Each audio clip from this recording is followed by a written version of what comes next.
नमस्कार दोस्तों, आप सभी का अपने YouTube चैनल परीक्षा वाला में बहुत बहुत स्वागत है। जैसा कि अभी हम लोग यूपी बोर्ड एग्जामिनेशन 2023 के जो भी सिलेबस था उसकी हम लोग चर्चा कर रहे थे। उसी के दृष्टिकोण से यहाँ पर ये सारी क्लासेज लगाई जा रही हैं जिससे कि आप लोग परीक्षा में अच्छे मार्क्स को गेन कर सकें। ठीक है, इसके पहले हम लोग कई चैप्टर्स को कंप्लीट कर चुके हैं, जैसे त्रिकोणमिति हो गया और बाकी कई सारे चैप्टर्स हैं जिसको हम लोग यहाँ पे कवर कर चुके हैं।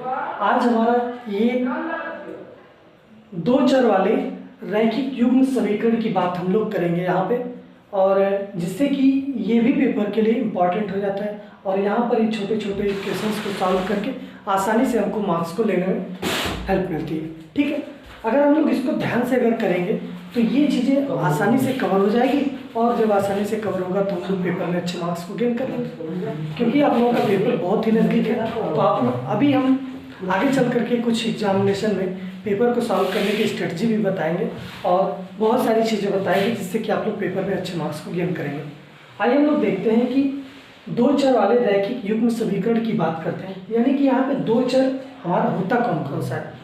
अगर हम लोग देखा जाए तो हमारे पास दो चर की बात किया जाता है, यानी कि हम लोग एक लेंगे x और एक लेंगे y को, यानी कि दो चर हमारे पास होंगे। और दो चर वाले रैखिक समीकरण युग्म की बात की जाएगी, यानी कि दो चर हमारे पास कौन कौन से हुए, एक हमारे पास x है और दूसरा क्या y है। यानी कि अगर हम लोग इसको छोटे से नोट्स में अगर देखा जाए, यानी कि छोटे से नोट्स में देखने का मतलब यानी कि ax plus by plus c equal to 0। ठीक है, हमारे पास ये रैखिक युग्म समीकरण है कौन कौन से, दो चर वाले, यानी कि यहाँ पे चर कौन कौन सा है, एक चर हमारे पास x है, दूसरा हमारे पास y है। यहाँ पे हमारे पास एक इक्वेशन तो ये हो गई। अगर इसी की बात हम लोग करते हैं, यहाँ पे दो इक्वेशन की बात हो रही है, तो ये यहाँ पर क्या आ जाएगा a1 b1 c1, a1x plus b1y plus c1 equal to 0।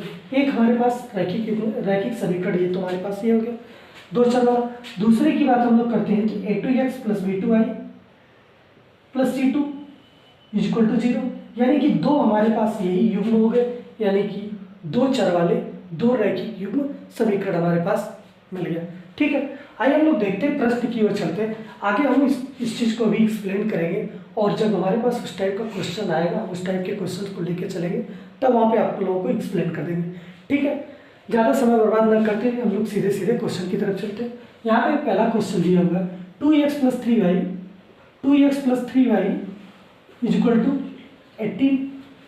पहला समीकरण हमारे पास तो ये हो गया। दूसरा समीकरण ये कह रहा है कि x माइनस 2y बराबर 2। दूसरा समीकरण हमारे पास ये है, यानी कि दो समीकरण तो हमें पता चल गया। अब यहाँ पे हम लोग क्या करेंगे कि पहला समीकरण और दूसरा समीकरण, अब हम लोग पहले समीकरण को दूसरे समीकरण में से क्या कर देंगे, सब्ट्रैक्ट कर देंगे। किससे मल्टीप्लाई करने के बाद दो से इसमें क्या कर लेंगे, गुणा कर लेंगे। यानी कि अगर सिंपल भाषा में अगर देखा जाए तो समीकरण दो में दो से गुणा करने पर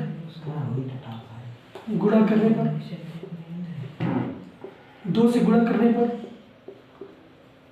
यानी कि समीकरण दो जो हमारा है उसमें दो से गुणा करेंगे तो हमारे पास क्या आ जाएगा 2x माइनस 2y बराबर 2। हमारे पास मिल जाएगा और यहाँ पे हमारे पास ये क्या आ जाएगा 4y होगा, 4y बराबर 4 आ जाएगा। अब ये हमारे पास नया समीकरण मिल गया। इस समीकरण में से समीकरण नंबर इसको हम लोग 3 मान लेते हैं। समीकरण 3 माइनस समीकरण 2, दोनों को हम लोग घटा देंगे, यानी कि 2x माइनस 4y बराबर 4 और यहाँ से हमारे पास क्या जाएगा 2x प्लस 3y बराबर 18। हम लोग इसको जब सब्ट्रैक्ट करेंगे तो यहाँ से क्या हो जाएगा, ये इससे कैंसिल आउट हो जाएगा। इसका सभी इस वाले जो 3y है इसका साइन क्या बन गया, माइनस बन चुका है। माइनस साइन बन गया तो यहाँ पर हम लोग क्या करेंगे, ये भी माइनस है तो ये दोनों क्या हो जाएगा, ऐड हो जाएगा, यानी कि माइनस 7y बराबर, यहाँ से हम लोग देखते हैं 18, ये क्या है हमारे पास माइनस में और ये कितना है प्लस में, यानी कि माइनस 14 हो जाएगा। माइनस से माइनस ये कैंसिल आउट हो जाएगा। अब यहाँ से हम लोग इसकी वैल्यू को निकाल लेंगे आसानी से।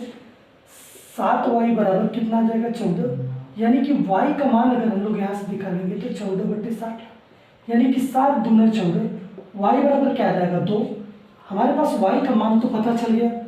अब इसको y के मान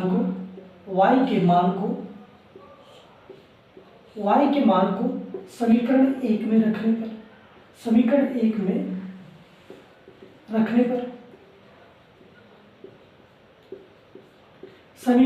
रखने पर यहाँ पर हमारे पास समीकरण 2x + 3 × 2 बराबर 18, यानी कि 3 दूना 6, 2x बराबर 18 - 6, यानी कि ये कितना आ जाएगा 12, 2x बराबर 12, यानी कि x बराबर 12/2, 2 छक्के 12, यानी कि x बराबर हमारे पास क्या है 6। यही हमारे पास क्या होगा आंसर होगा। आई होप ये क्वेश्चन आप लोगों को समझ में आ गया होगा। आप लोग ध्यान से इसको करिएगा और प्रैक्टिस करके जाइएगा, क्योंकि ये 2022 में इस प्रकार के क्वेश्चन आए हैं, तो यानी कि इस साल भी इस तरह के क्वेश्चन आने की संभावना ज़्यादा है। आइए हम लोग अगले प्रश्न की ओर चलते हैं। ये कह रहा है कि x - y = 2 एवं x + y = 2 का हल होगा। दूसरा क्वेश्चन है। अब हम लोग क्या करते हैं कि समीकरण x - y = 2 और x + y = 2, हमारे पास ये दो समीकरण दिया हुआ है, पहला समीकरण है, ये दूसरा समीकरण है। अब यहाँ से हम लोग क्या करेंगे, समीकरण 1 माइनस समीकरण 2, समीकरण 1 में से समीकरण 2 को हम लोग क्या कर देते हैं घटाने पर, यानी कि ये घटा रहे हैं हम लोग, ठीक है। यानी कि x - y = 2, यहाँ से क्या आ जाएगा x + y = 2, इसको हम लोग घटाएंगे तो ये माइनस हो जाएगा, ये भी माइनस हो जाएगा, यहाँ पर भी माइनस हो जाएगा, ये इससे कैंसिल आउट हो जाएगा, ये भी इससे कट जाएगा, यानी कि -2y बराबर क्या आ जाएगा हमारे पास 0, यानी कि y बराबर क्या आ गया 0। y का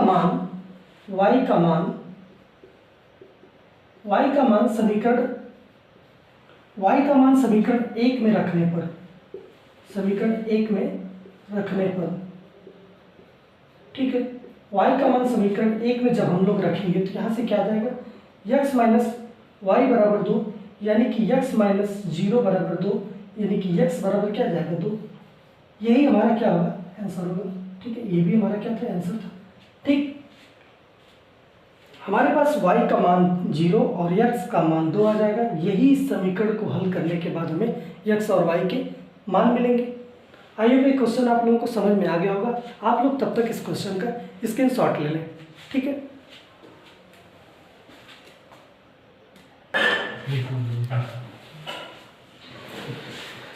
अभी तक हम लोग जो भी चीज़ों के बारे में चर्चा किए हैं ये तो बहुत ही आसान था, लेकिन अब हम लोग जो चर्चा करने जा रहे हैं इसमें थोड़ा सा चीज़ों को हम लोग पहले कॉन्सेप्ट पढ़ेंगे, कॉन्सेप्ट पढ़ने के बाद तब हम इस क्वेश्चन की तरफ आएंगे।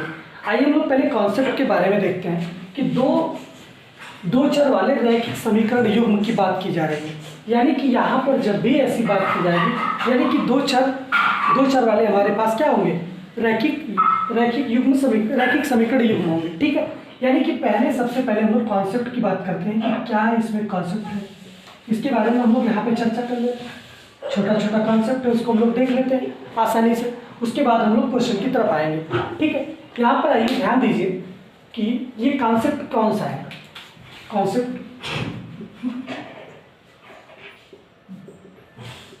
कॉन्सेप्ट की बात कर रहे हैं। यहाँ पर हमारे पास a1x + b1y + c1 = 0, ये हमारे पास यल रेखा है, ठीक है। कौन सी यल रेखा है, ठीक है। यानी कि पहला समीकरण, यानी कि अब हम लोग a2x + b2y + c2 = 0, यानी कि ये दूसरा समीकरण है, इसी को हम लोग कहते हैं यम रेखा, ठीक है। यानी कि हमारे पास ये दोनों चीजें तो हमें पता चल गया। अब यहाँ पर हम लोग बात कर ली है कि हमारे पास एक रेखा क्या है यल है, दूसरी रेखा हमारे पास है यम है। यानी कि जब भी अगर ऐसी बातें आएंगी कि रेखा, पहले हमारे पास इसमें 3 पॉइंट बनेंगे, ठीक है। जब यहाँ पर एक हल की बात होगी, यानी कि एक हल है, एक हल होगा, अगर एक हल होगा कि कंडीशन में अगर देखा जाए एक हल होगा, यानी कि ये क्या करेंगी रेखा यल और यम, रेखा यल और यम प्रतिच्छेदित करेंगी,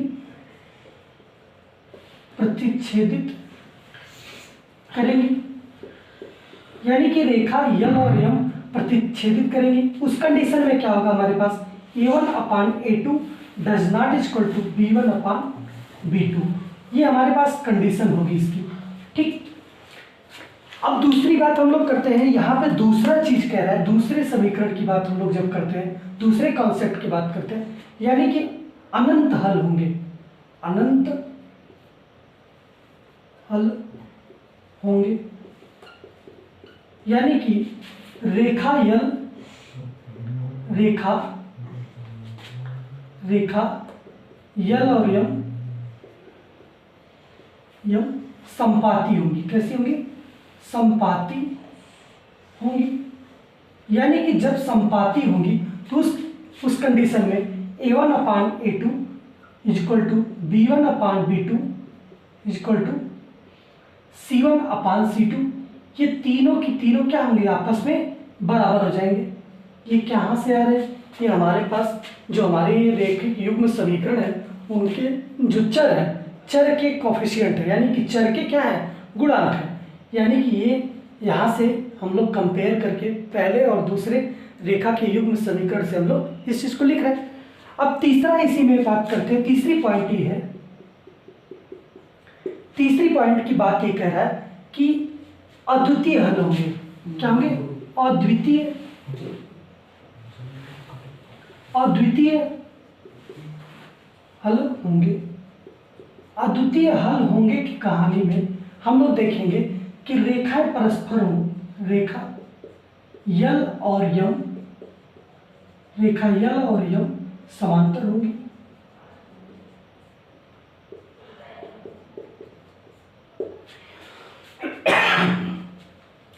अद्वितीय हल की कहानी में हम लोग ये देखें कि रेखा यल और रेखा यम क्या हो, समांतर होंगी, यानी कि यहाँ पर हमारे पास A1/A2 equal to B1/B2 does not equal to C1/C2, ये बराबर नहीं होगा।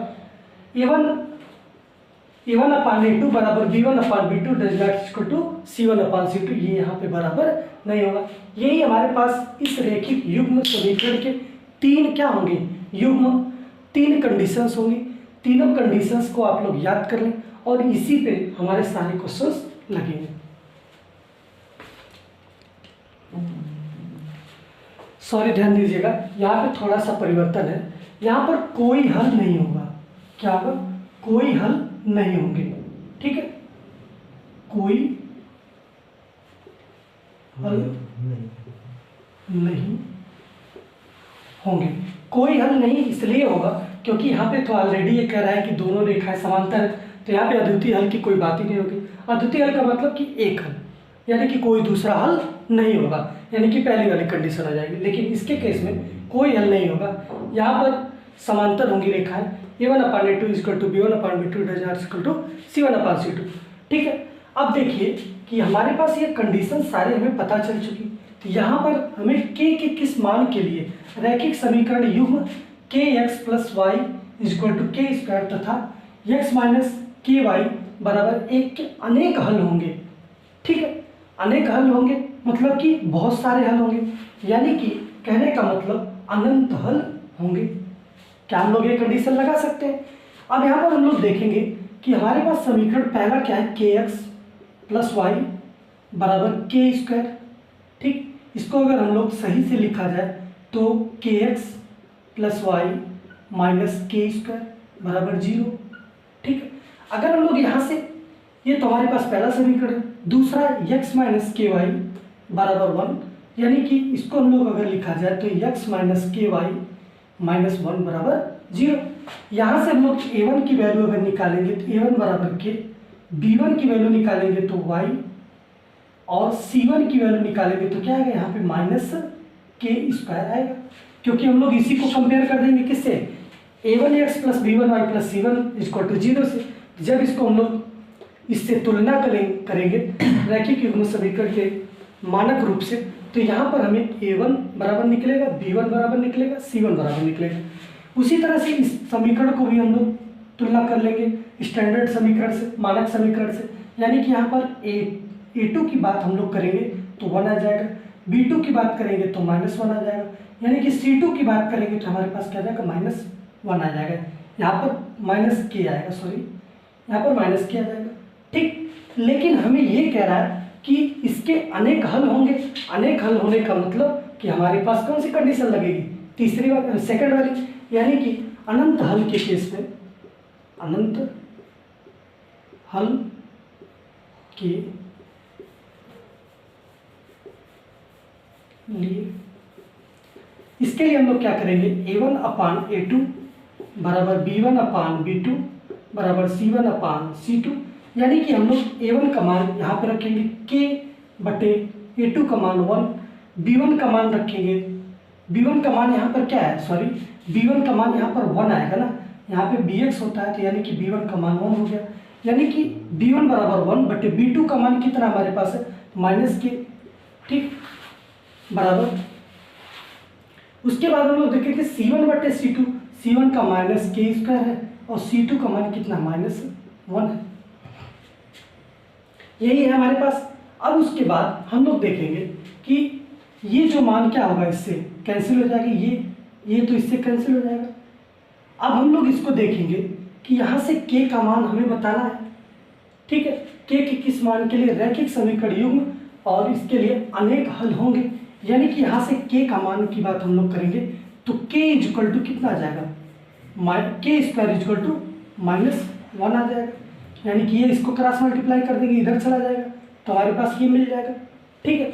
अब उसके बाद जब हमारे पास ये वैल्यू मिल जाएगी k बराबर -1, तो फिर हम लोग इसको क्या, k का मान यहाँ से निकाल लेंगे, ठीक है। k का मान तो आसानी से हम लोग निकाल सकते हैं, ठीक।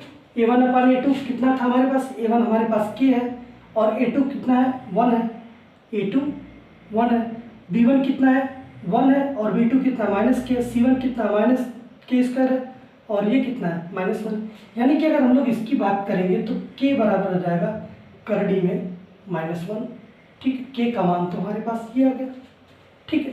उसी तरह से ये कह रहा है कि दूसरे क्वेश्चन की ओर हम लोग चलते हैं। दूसरा क्वेश्चन ये कह रहा है कि दो संख्याओं का योगफल 19 है तथा उनका अंतर 7 हो, 7 है तो दो संख्याओं का योगफल 19 है तथा उनका अंतर 7 है तो संख्याएं होंगी। यानी कि संख्या की बात जब भी किया गया तो माना पहली संख्या हमारे पास क्या है, माना पहली संख्या हमारे पास क्या है, x है, पहली संख्या x है। दूसरी संख्या हमारे पास क्या है, दूसरी संख्या यहाँ पर हमारे पास दिया हुआ है कि y है, ठीक है। लेकिन इस हमारे क्वेश्चन के अनुसार हम लोग देखा जाए तो ये कह रहा है कि दो संख्याओं का योगफल यानी कि x + y बराबर कितना दिया, 19। अब वो कह रहा है कि उनका अंतर यानी कि x - y बराबर कितना दे रखा है, x - y बराबर कितना दिया है, 7। यानी कि एक समीकरण हमारे पास ये है, दूसरी समीकरण ये है, दोनों को क्या हम कर देंगे, आपस में जोड़ देंगे। जब जोड़ेंगे तो ये क्या हो जाएगा, प्लस माइनस से कैंसिल आउट हो जाएगा, ये कितना हो जाएगा, 2x बराबर कितना आ जाएगा, 19 7 26 हो जाएगा, ठीक है, 26। यानी कि x बराबर कितना आ जाएगा, 26/2 यानी कि 13। x बराबर कितना आ गया, 13। x का मान तो हमें पता चल गया कि 13 है।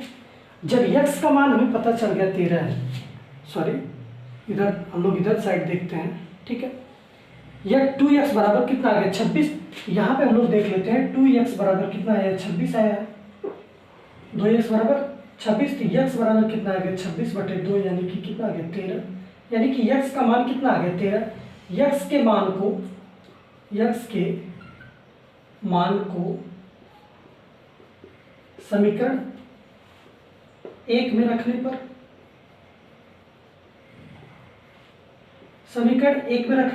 समीकरण 1 हमारे पास है x + y बराबर कितना दिया हुआ, 19। यानी कि x का मान कितना है, 13 + y बराबर कितना होगा, 19। यानी कि y बराबर 19 - 13 यानी कितना आ जाएगा, 6। y का मान हमारे पास कितना आ गया, 6, ठीक है। y का मान यहाँ से हमारे पास कितना आ गया, 6। यही हमारा क्या हो गया, y का मान और x का मान ही हो गया। यानी कि दो संख्याएं हमारी कौन कौन सी थी, पहली संख्या हमारे पास x है, दूसरी संख्या क्या है हमारे पास y, y बराबर 6 है। आई होप ये क्वेश्चन आप लोगों को समझ में आ गया होगा। ठीक है, यहाँ पर x का मान होगा ना, x के मान को, ठीक, आप लोग इसका स्क्रीनशॉट ले लें। सॉरी, यहाँ पे थोड़ी सी वैल्यू चेंज आ रही थी, इसलिए हम इसको थोड़ा सा कॉन्सेप्ट को क्लियर नहीं कर पा रहे थे, क्योंकि ये क्वेश्चन ही हमारा मिसप्रिंट हुआ था। तो यहाँ पे प्लस के वाई है, यार जब प्लस के वाई है तो यहाँ पर भी हमारा प्लस हो जाएगा, यहाँ पर भी प्लस हो जाएगा, यानी कि हमारे पास के का मान यहाँ पे क्या हो जाएगा, इसकी वैल्यू को देखिए ध्यान से आप लोग, के यहाँ पर क्या हो जाएगा प्लस में हो जाएगा, कि हमारे पास यहाँ क्या हो जाएगा प्लस में। ठीक है, के जब यहाँ पर हमारे पास प्लस में होगा तो ये भी प्लस हो जाएगा, यानी कि ये भी मान प्लस हो जाएगा। यानी कि अगर हम लोग के स्क्वायर बराबर अगर हम लोग देखेंगे तो के बराबर यहाँ से आ जाएगा हमारे पास प्लस माइनस 1, यही हमारे पास क्या होगा आंसर होगा। ध्यान से समझिएगा, थोड़ा सा यहाँ पे क्वेश्चन हमारा मिसप्रिंट हो गया था, गलती से लिखा गया था दूसरा, और यहाँ पे इसका सभी लोग सही कर लें आप लोग। यहाँ पे माइनस की जगह पे प्लस होगा और ये प्लस का वैल्यू रख करके आप हम लोग सॉल्व कर लेंगे। ठीक है, अब देखिए हम लोग थोड़ा सा इसके बारे में थोड़ा बता देते हैं कि किस प्रकार के क्वेश्चन वहाँ पे देखने के लिए मिलेगा आप लोग।